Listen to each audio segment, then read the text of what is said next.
Përshëndetje Arben, mirë se ke ardhur në Solo Intervista. Në gjatë jeta.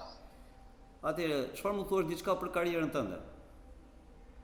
Atëherë, unë që i vogël, do me thonë, kam fillu me thyrjet e kufive, siç ishte kufive i mbi shtëpinë time, që kam bë kalimin e parë në Prizren. Në atë kohë ishte viti 90 dhe unë kam qenë vetëm 11 vjeç. Dhe me mbarimin e klasës 8 unë kam emigru në Tetov, ku kam punu si kamarier banakier, sigurisht me ndërprerje, por kam punu për gati për rreth 3-4 vite. Dhe me fillimin e vitit mbrapsht 97-ës, ku siç e dini ju, e dini se çfarë ndodhi, u detyrova të shkuqa dhe nga shkolla e mesme dhe të emigroja në Greqi. Kisha bërë disa tentativa edhe nga pjesa e Maqedonisë. Dhe në Greqi kam punu kryesisht në bujqësi, po kam punu edhe tek pjesa e shërbimeve në restorante. Mbas shumë tentativave për të kaluar në Itali, ku kam pat një 6 tentativa, bile në 2 prej tyre pothuajse kam vdekur nga asfiksimi, si në anije pa ushqim, ose si në maume të grurit, kur nga vapa në kishte rat fikt. Dhe pastaj doja të shkoja të luftoja në Kosovë, në Dardanin tonë, kur arri në Tiranë, mbasi më kthyn nga Italia në Igumenicë, nga Igumenica në Sarand, arrita në Tiranë, po bëhej marrëveshja e famshme e Kumanovës. Dhe atëherë hintën edhe trupat e para të NATO-s në Kosovë dhe vendosa që të marr skafin nga Vlora për në Itali, ku punova një muaj e gjys në Itali herën e parë. Dhe pastaj mora rrugët për me ik Francë dhe Angli, ku mu desh me nejt diku të një javë rrugëve të Francës. Dhe poshtë maumes, poshtë gomave të maumes, të futëm në traget për Angli. Kjo ka qenë hera ime e parë, ku regjistrova sigurisht si shqiptar i Kosovës. Se ashtu na udhëzuan, ashtu edhe ne thamë, si gjithë shqiptarët. Po normal, ka shumë historisike jotja, ka shumë. Dhe krahas shkollës së natës që unë bëja 2 ditë në javë, ku kisha një dashuri të madhe të mësoja gjuhën, për arsye se në vezlin tonë në fshat nuk kemi pat mundësinë të mësojmë gjuhë të huaja, pavarësisht se kishim ato librat e rusishtes, por nuk na është dhënë asnjë gjuhë e huaj. E vetmja mundësi për ne ka qenë për gjuhët e huaja, ka qenë filmat italian të duplikum, filmat angles të duplikum shpeshherë në gjuhën italiane, dhe përmes titrave dhe duke parë që gjuha jonë shqip është më e fortë, më e fuqishme, për ne ka qenë lehtë të mësojmë edhe italisht. Greqisht e mësova sigurisht në Greqi. Dhe në Angli kur shkova, dija vetëm 2-3 fjalë dhe me njëherë vazhdova shkollën e natës, me thënë drejtën. Pastaj fillova të merrem me ndërtim dhe ndër ëndrat e mia që kanë qenë krahas kur kam qenë i vogël për të bërë mjek, ka qenë për të bërë pastaj kur shkova në Angli, doja të bëja një zinxhir baresh, siç janë sot disa bare në Shqipëri. Këtë ëndër e kam pasur për vitit 98, 99. Pastaj doja të bëhesha edhe fotograf, por në Angli nuk më ofru për arsye se nuk e mbulonte sociali ose shteti. Dhe fillova të punoj në ndërtim, punëtor i thjesht, në punë të ndryshme, derisa arrita të bëhem edhe brigadier brenda një viti e ca. Por në një moment u lëndova nga Pellsha Tirana dhe një ditë bukur, 11 nëntor 2001, nuk arrita të qohem në kamp. Po isha totalisht i mënjanum, i shtrëmum djathtas. Edhe në këtë kohë mu desh me marrë një vendim që të merrem me spitalet dhe me shumë seanca që quhen osteopati ose fizioterapi, disa që i afronte shteti dhe disa që i krija në mënyrë private. Gjithashtu fillova shkollën e anglishtes në kohë të plotë në qendër të Londrës, në Leicester Square. ku disa prej miqve nga Shqipëria që kanë qenë me mua si nga Tiri, Kuksi, Vulqiza, Dibra, qytete tjera i përshëndes. Dhe gjatë kësaj kohe, domethënë, dhimbja vazhdonte dhe u regjistrova edhe në shkollë të turizmit, që është një ndër pengjet e mia që nuk e mbarova si kolegj, i vetmi peng i jetës, dhe pastaj mu desh mu kthi në Francë, ku më thanë që mjekësia ishte më e mirë dhe në realitet ishte më e mirë. Kështu që më shumë parë harxova me ikë nga Anglia se sa kur u futa në Angli.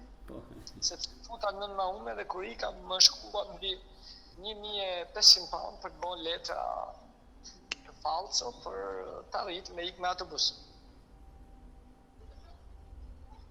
Kjo ishte me shpresën që do rikthehesha shpejt në Angli dhe do u bëja jashtë për punë dhe do shlija edhe detyrimet ndaj miqve dhe shokëve që i kisha. Por mbas një qëndrimi tim gjatë diku te 16 mijore në Francë, atëherë edhe u bëna më mirë me shëndetin, trajtimi ishte jashtëzakonshëm, si dita me natën krahasim me Angli. Ato trajtime dhe vizita që unë i bona për 2 vjet në Angli, në Francë i bona për 2 javë. Dhe në atë kohë bile më thanë që të regjistrohesha si një aktivist ose gazetar lokal. Kjo që apo ndodh me mua këta 3-14 vite, do ma thanë atëherë dhe një lidhje që shkon në vitet 2003-2004, dhe mbaj mend që vendosa të kthehem për Shqipëri dhe piles një shok nga Vlora në atë kohë më thot, hajde më takoj, thamë unë i kam parat me shku fix deri në Tiranë. Dhe nejse, arrita në Shqipëri fix ditën 50. Më përpara. Ditën që kisha ikë në Korrik, me ditën që u ktheva, rastisi të jenë 50. E ditë çfarë kisha krahas asaj ëndrrës më madhe timen, çfarë kisha me vete? 4 euro dhe 1.000 lekë të reja shqiptare ose 10.000 lekë vjetra. Në gjithë këto vite? Në gjithë këto vite, sepse shumë do me thënë prej kohës time ishte në spitale dhe klinika duke u trajtu jo vetëm për shtyllën kurrizore, por problemi që mu shfaq me muskujt, kontaktimi i muskujve, që unë vazhdoj ta kem edhe sot në shpatullat e mia, ku unë çdo vit trajtohem 10 deri 20 seanca dhe ato që më trajtojnë edhe më shohin, e din edhe më njohin. Kjo është e verifikueshme.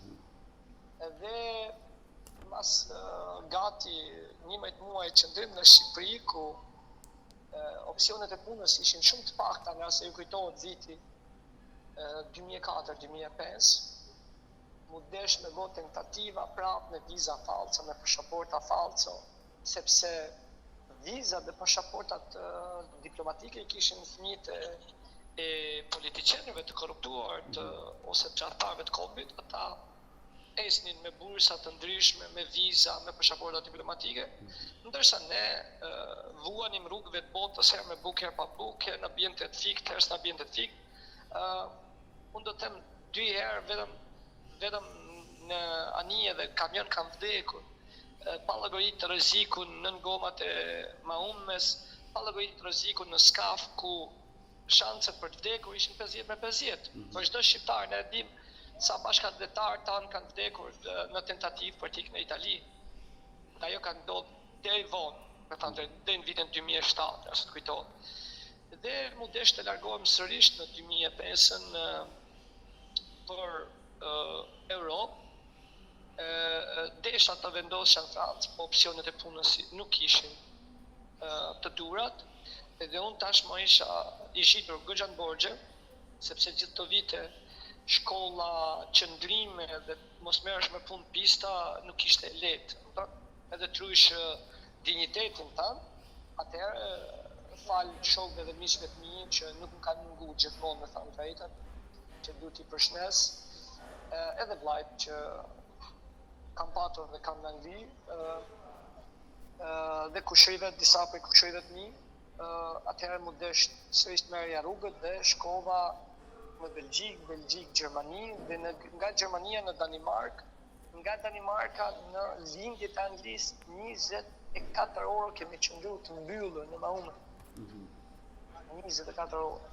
Kjo udhëtim i gjatë që bëhet nga pjesa e Danimarkës, ku shkoj për herë ditë dhe sërish rifilloj në ndërtim aty te kompania ku kam qenë.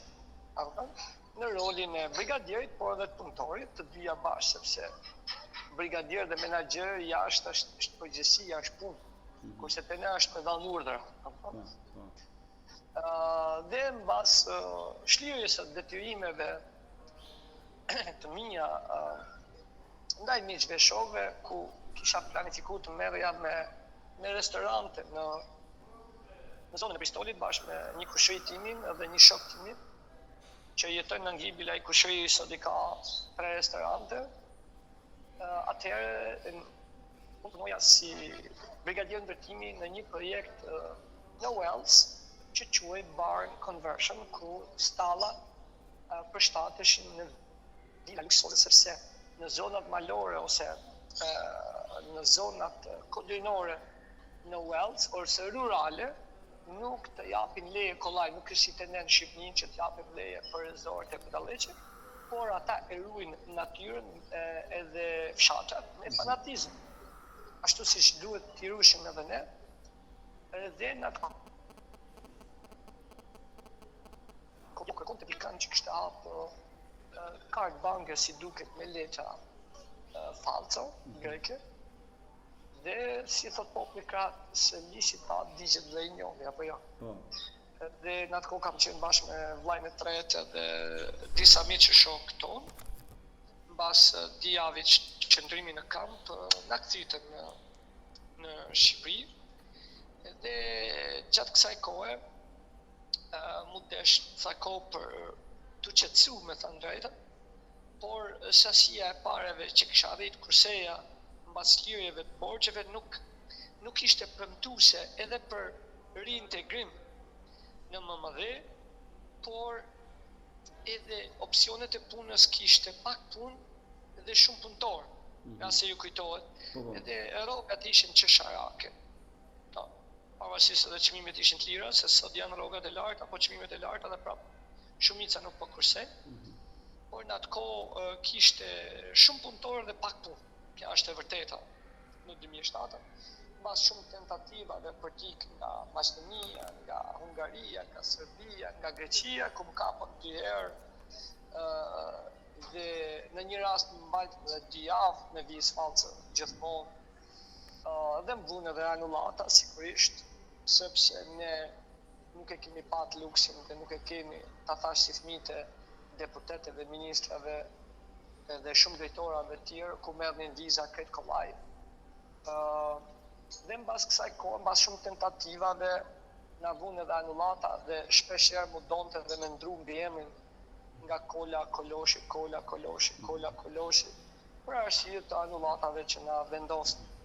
Edhe si historia ime është historia qindra bashkëdhetarëve të bujtur që duhet i përshëndes anë kanë, edhe mos harrojmë janë me mira që nuk ju dihet as varri, që kanë humbur rrugëve kur ne shkonim për Greqi apo Itali, ku shpesh herë gjatë ecjeve tona natën ishte shumë e lehtë të përfundoje në një gremim, sepse ne ishim të përgjumur. Është vetëm kali hec përgjumur.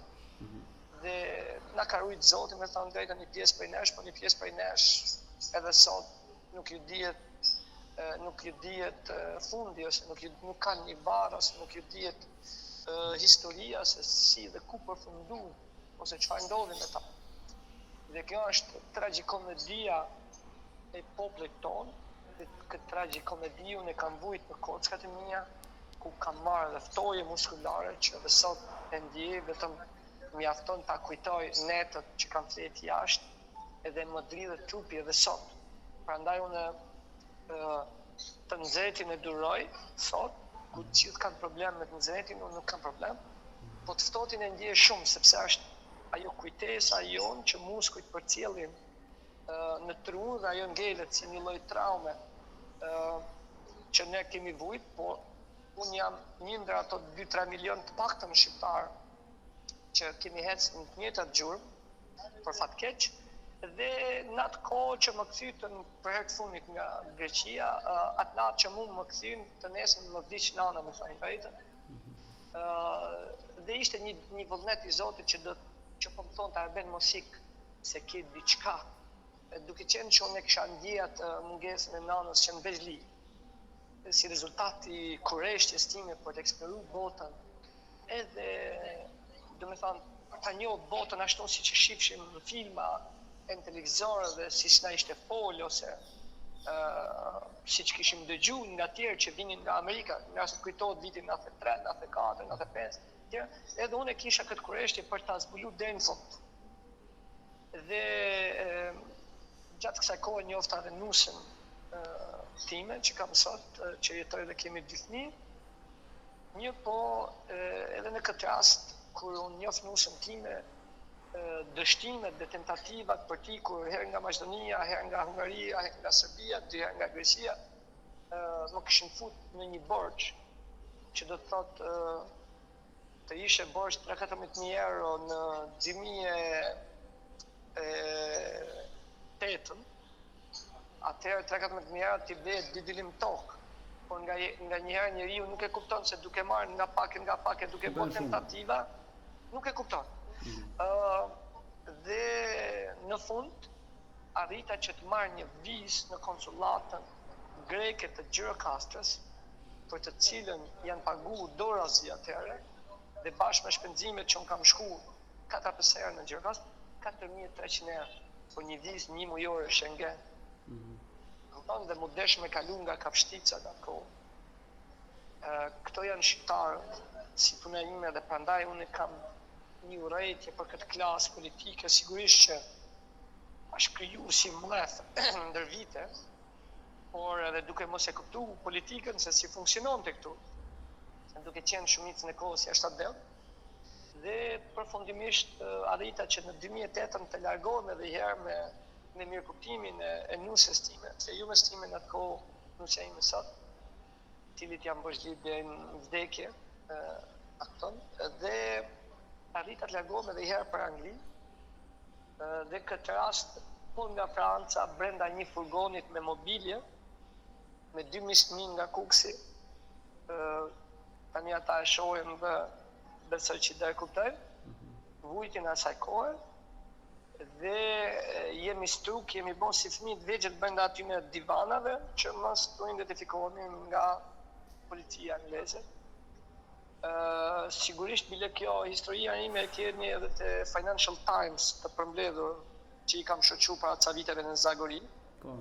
Për vujtjet e mia dhe vajtjet e mia në Angli dhe në shtete tjera. Dhe mbas vajtjes në Angli, kur arrita atje, borxhi im shkoi diku te 18.000-19.000 pound, me gjithë shpenzimet e rrugës, ai vllai im i vogël ma bonte se si ka mundësi që ti e bën gjumin kaq qetë, se në rast se do më kapnin, borxhi do ngelte atij, unë e kuptoja merakun e atij, por unë gjithmonë kam besu në Zot edhe besoj në Zot, edhe te ato aftësitë e mia, te drejta, te mirësia, te drita, te dielli, te vërteta. Dhe gjithmonë edhe kur kam ra në fund të bunarit, siç quajmë ne ose pusit, Zoti më ka thënë diçka, një zgjidhje, një engjëll, ku ja kam dalë, domethënë, që i vogël, është thjesht një besim i brendshëm, një ndjesi, nuk e di, është një telepati që kam trashëguar, dhe për një vit e pak, për një vit e gjys, arrita të shtij këtë borxhe, krahas asaj të ndihmoj edhe të fejumen, me shtime që radhë kështu. Dhe në kohën ku unë prap do krijoja një situatë mirë financiare, filloi kriza në Angli, nëse i kujtohet në 2009, si quhet në anglisht credit crunch, ose recession, rifillimi edhe i herë. Dhe sigurisht pak muaj ngela pa punë dhe pastaj shkova të punoj te një shok, që i kam shok në kompaninë ndërtimi atje se. Dhe gjatë kësaj kohe pastaj punova edhe si elektricist në një kompani ku arrita për një 6 muaj të krijoj disa kursime të vinë në Shqipëri brenda afatit që i kisha premtu edhe të Jumës 2 vjet e gjys dhe 23 dhjetor 2010 e vendosa erdha në Shqipëri pavarësisht se kisha një punë me 150 pound dita, që ishte diku të 200.000 lekë dieta në atë kohë. Mirë, po nga herë premtimi është premtim, pavarësisht çmimit, du ta shoh. Dhe kur jam kthyer në Shqipëri, unë thjesht kam parë për një vit, me pagu një shtëpi modeste me qira të kodra Priftit, me ca mobilje të përdorura, dhe prej asaj kohe, prej dhjetorit 2010 ose 1 janarit 2011 unë jetoj në shtëpi me qira në Tiranë. Deri tani sigurisht që kam ndryshuar 4-5 herë. Sa herë mund të mërzitesh me komshit dhe një fjalë, ti vetëm mbron shtëpi. Po për mua ka qenë problem jo lagështira, jo çmimet, jo kushtet. Nuk kanë qenë komshit.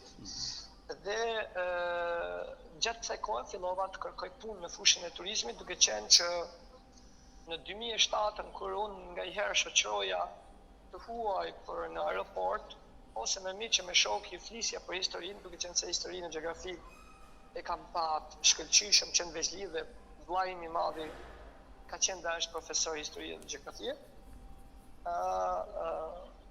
Edhe dashuroja turizmin, duke qenë që kam punuar edhe në hotele dhe në restorante, kjo ka të bëjë këtë me shërbimet, por edhe regjistrimi im dhe ambicia që krijova mbas 2003-shit për Kolegjin e Turizmit ishte një ndër ato faktorët që më shtin.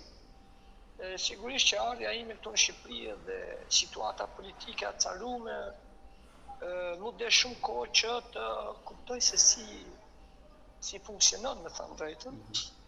Edhe 2-3 vjet nuk e kuptoja se kush është kush. Se si do e kuptosh ku këta kanë një makineri dhe shumica e kohës tonë ka qenë e përqendruar jashtë atë. Por qëndrimi në Angli dhe Francë, krahas leximit, studimit, sepse edhe në Francë unë kam studiuar në shkolla kështu shkolla fetare, po që kam studiuar frangjisht falas. Ti na i ofronin 2-3 ditë në javë, sepse nuk ishte sistemi si në Angli. Franca të afron mjekësinë falas, por nuk të afron shkollimin falas. Anglia të afron shkollimin, strehimin, edhe shëndetësinë, po shëndetësia nuk ban kaq të thjeshtë. Dhe si rezultat i kësaj fillova me turizmin dal nga dal. Dhe mbas këtyne tentativave që ndroi dhe sistemi dhe kur Ramovici erdhi me premtime të ndaja, ku tha që da arreston të shokun e tij Saliu, ku shumë shqiptarë me thanë drejtën e hëngrën këtë karama, që është e vërteta.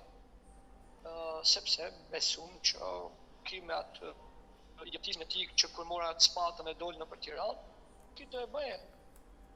Por ata u bën bashk për shkatrimin dhe shitjen e Shqipërisë. Sigurisht që tradhtia e Ramovicit ose Edin Ramës është më e madhe se çdo lideri ose lideri të kaluar, kjo nuk do në mend, dhe sërish filluan protestat jo në më pak se një vit kundër Ramovicit që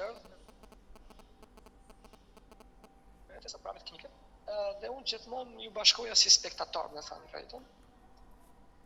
Por në gjitha këta protesta, mbas armëve kimike dhe tjera, shifja që gjithmonë bëhej një vullnet popullor dhe dikush e shpante. Ajo që unë ndër vite pastaj e quajta pseudo-shoqëria civile. Sepse në Shqipëri nuk ka shoqëri të vërtet civile. Shoqëria civile sipas konceptit dhe filozofisë Adam Smithit është një shoqëri që duhet të vetë financohet nga populli vet, dhe ata që dalin mballë si shoqëri civile nuk duhet të katapultohen në politikë. Se që vlerë ka, kush do frymëzojë më mrapa? Siç u katapultuan Erion Beliat, Gëna Thenanchat e të tjerë, që ishte një skem e pastër piramidale, po nuk e kuptonin ne. Që në 2004 kur erdha me miqtë e mi për herë të parë në Shqipëri, ne shkum e vizitum zyrën e tyre të kujtu se që ka bërë shoqëria civile.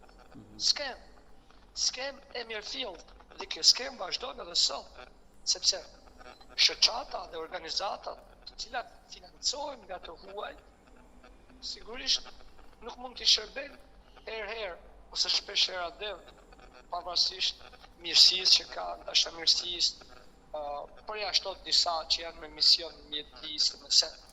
Po të tjerat në petkun e shoqërisë civile nuk mund t'i shërbejnë sepse e marrin rrogën diku tjetër. Rroga në realitet duhet të jetë nga shteti shqiptar ose vetë kontribut nga populli shqiptar.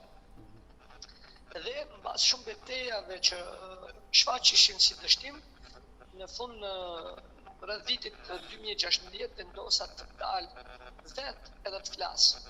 I thira një ditë vetës, orë thash, çfarë kanë këta më shumë se unë?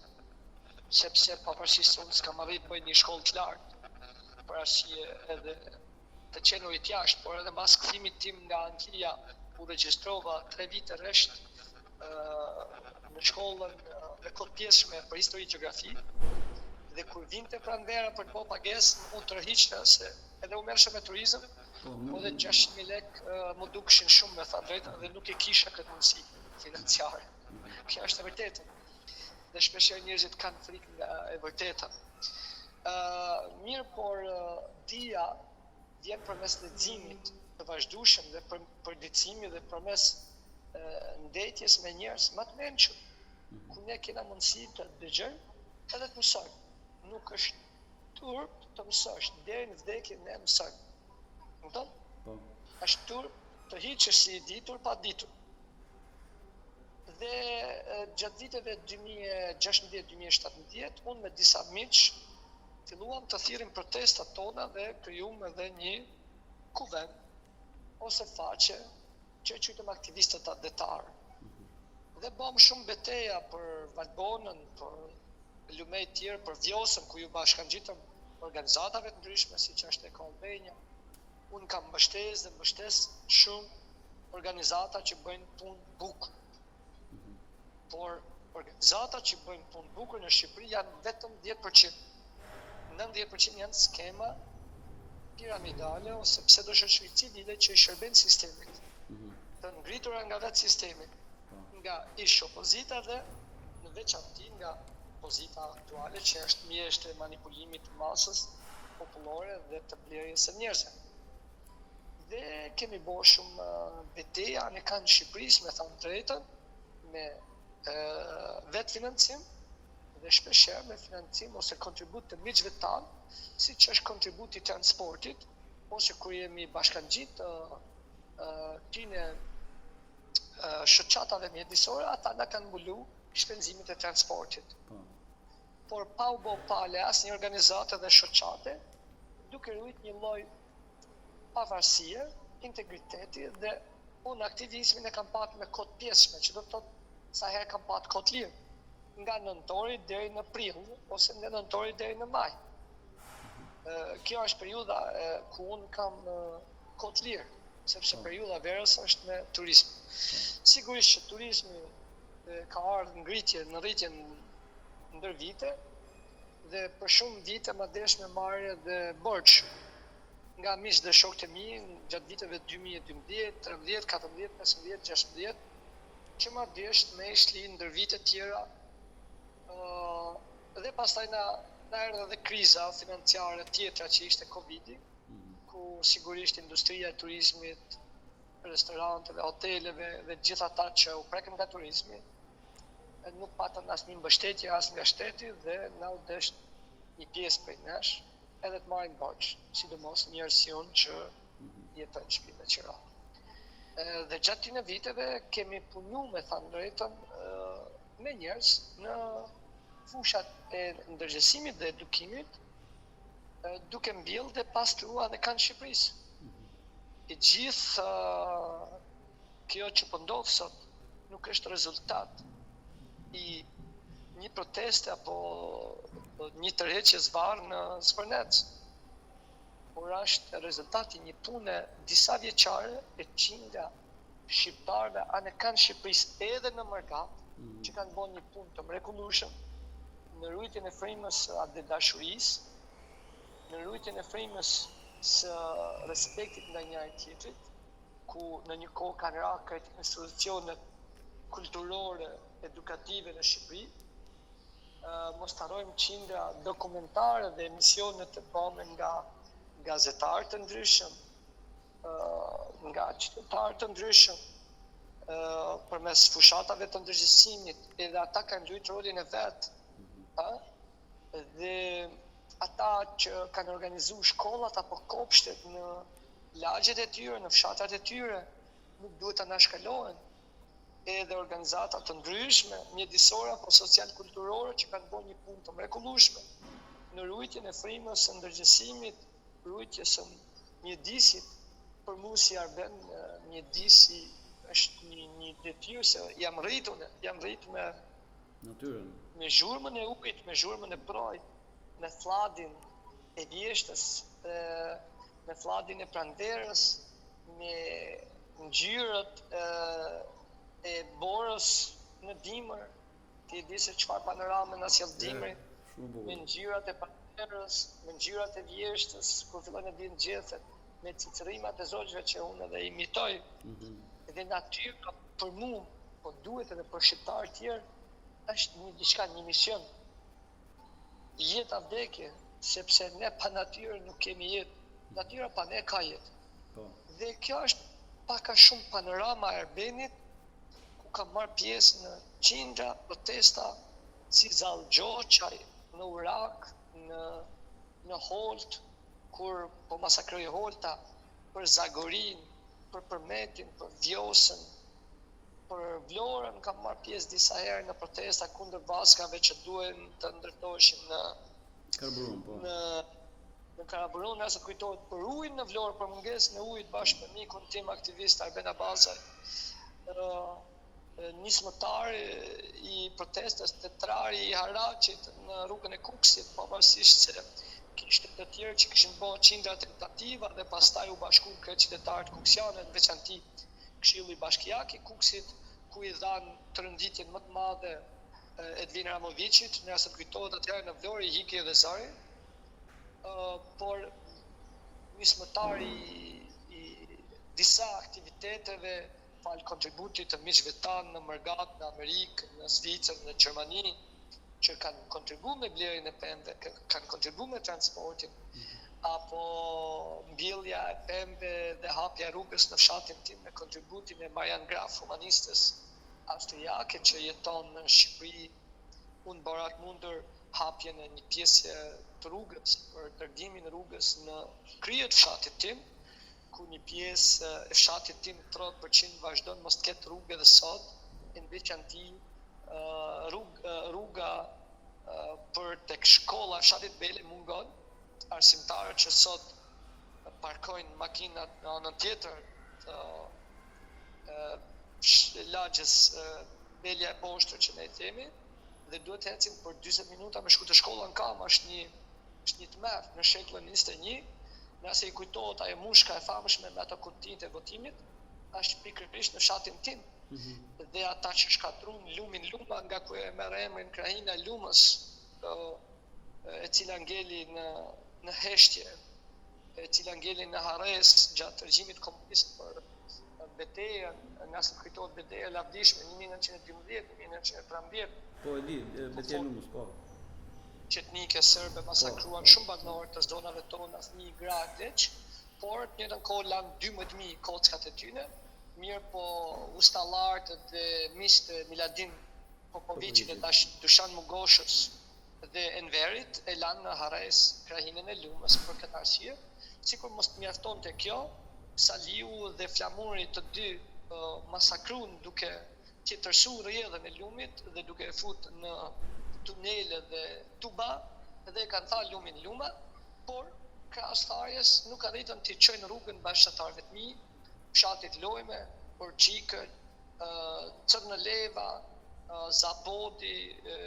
Zapodi fal një investimit të qeverisë Kosovës i ka shkuar asfaltit në ana tjetër, por janë fshatrat Pakisht, Kusharisht, Ashtorgjosti me një rrugë katastrofike, po uji është grabit aty.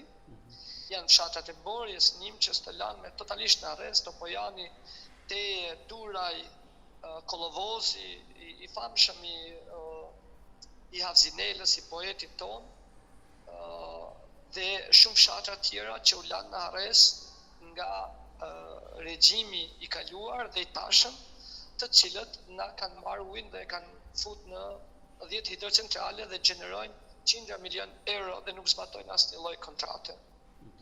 E pra në vazhdim e gjithë kësaj, i gjithë ky mlef erdhi fal banorëve dhe rezistencës së Rriollit, të cilët u lanë në arrest nga media sistemit, media e mafjes dhe oligarkisë, por edhe një pjesë e organizatave, shoqatave, gazetarëve nuk e kthytën, nuk e patën të njëjtën vëmendje si në rastin e Sazanit dhe Zvernecit. Dhe ky kushtrim, kjo thirrje për protestën e Tiranës një ditë mbas asaj çfarë ndodhi në Zvernec, erdhi pikërisht nga Rriolli, nga banorët fisnik të asaj krahine, të asaj zone, të cilët kanë bërë një qendresë heroike kundër forcave private apo shtetërore që janë në shërbim të mafjes antishqiptare 35 vjeçare, duke i shërbyer dyshës Rama Berisha dhe oligarkisë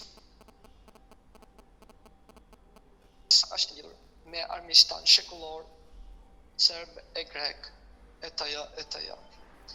Dhe në vazhdim e kësaj proteste për ta përmbyll pak a shumë, me 27 mos harroni në Tiranë, Marin Mema arriti të bashkoj rinin ose grupet rinore të forumeve partijake mas shumë negociatave për gjatë 2 ditëve, që dilin në mbështetje vëllezërve tanë nga Shkupi, nga Tetova, nga Gostivari, Kërçova, Kumanova, e Dibra, e Madhe për gjuhën shqipe, e cila dihet që u lanë në baltë nga kryetëtari Ali Ahmeti, dhe kishim një tubim shembullor, nëse e kujtohet, me 27. Me 29, 2 ditë mas kësaj, populli i Albania thirri një tubim tjetër para Ministrisë së Mjedisit, apo Ministria e Punëve të Kota, siç preferoj ta quaj. Tani kanë nda mjedisi dhe turizmi, pa ata janë bashkë kundër Shqipërisë. Dhe për fat keq, ne ishim vetëm 130 veta. Dhe kur arrita te Ministria e Mjedisit, krahas disa gazetarëve ishin të parë ishin banorë të Rriollit, dhe pastaj u bashkuan edhe organizatorët, aktivistë të disa lëvizjeve apo shoqatave mjedisore që kanë bërë një punë të mrekullueshme ndër vite. Dhe të nesërmen ata vajtën në Zvernec, unë kisha gujt në Tiranë, ndodhi ajo që ndodhi, më kontaktoi Luciana nga Rriolli dhe më tha ta bëjmë një protestë nesër pas ditës, thash. Unë jam punë deri rreth orës 6. Po mirë, ta bëjmë 6:30. E bëjmë më i bërnesh, thash, po futan këtë valle, do ngelen valle, thash se unë kam turin nga data 1 deri me 12 korrik, e kam pa ndërprerje. Sepse turët janë shpeshherë anë kanë Shqipërisë, ose Shqipëri-Kosovë Maqedoni, ose Shqipëri-Kosovë Malezi. Dhe me të vërtetë hina në valle dhe kam ngel nga këtë valle dhe duhet ta kërcem deri në fund, sepse kjo është një betejë pa armë, dhe jemi fiks 110 vite më para, 1912, 13, 15, 16, 19, 20, ku fatet e Shqipërisë ishin në hartat e Europës për ndarjen ose coptimin e Shqipërisë. E njëjta situatë sot. Nuk bëhet fjalë për një Sazan Zvernec, bëhet fjalë për coptimin e Shqipërisë, për shqitjen e Shqipërisë. Nuk na ka faj askush i huaj, por na kanë faj tradhtarët tanë, që i kemi toleruar ndër vite. Sigurisht ata janë mizor, kanë përdorur parët tona kundër nesh, kanë bërë një të shpëlarje, kanë futur shqiptarët në vllavrasje. Mjafton të shohësh sot dy krahina, Dukagjin, Shkodër dhe Vlorë e Labori, se sa djemnanash janë futur dhe sa prej tyre dërgjen në burgjet e Europës, sa prej tyre nuk guxojnë të dalin në shesh se e kanë një dosje ose janë në hasëmëri, dhe kush i futi në hasëmëri? Kjo klasë e ndyrë politike, sepse po të kishin financu të edukimi, të fabrikat, ne do ishim si Zvitra, ne nuk do kishim nevojë të ktheheshim në një shoqëri të kriminalizuar, po do ishim një shoqëri normale, demokratike, ku gjithë do shijonin adheun tonë, bukuritë tona natyrore, lagunat tona, luginat tona, liçenjt, lumejt, malet, kodra, pafund, fusha, pafund, detët, që i kemi 2 detët mrekullueshme, dhe sot e 20 vite që kur filloi projekti Shqipëria një herë nga Saliu dhe përfundoi me investimet strategjike të Gramovicit apo me paketën e maleve, haleve, dhe kjo po na shem me parasysh dhe nëse po jemi të aftë, po kush janë këta bijësora, këta krima, të tërheqin zvarr një popull që zbret nga lartësia, bijt e shqiponjave, dhe ne nuk duhet të heshim, ne duhet ta mbrojmë me jetën tonë këtë, është detyrë e jona të mbrojmë fëmijët që janë duke rrit brezi, ata që do lindin, dhe është detyra jonë për hir të atyre që derdhen shekujn, gjakun ndër shekuj, pavarësisht bindjeve të tyre politike, pavarësisht si u manipuluan, pavarësisht vllavrasjeve, pavarësisht vetvrasjes që bëm 97, 98, nga se kujtohet. Është detyra me këtë mjetet demokratike sot të jemi në shesh çdo ditë. Vetëm në pranimin tonë fizik o shqiptar, vetëm në pranimin tonë, pa asnjë lloj arme. Arma e vetme është demokracia, do një armë, po merrni lejevat, kazmat, që kiqët dhe shkoni prishni gardet, muret që ju kanë zaptu tokën. Kjo është. Kështu që jemi para këtij fakti, sot është dita e 51, është ngjarje historike, ka kalu krejt parashikimet, me thënë drejtën. Askush se kishte menduar që do ishin për 50 ditë. Sulmet kanë qenë janë dhe do jenë pafund. Unë ftoj shqiptarët të bashkohen rreth flamurit Kuqezi, rreth amanetit parëve tanë.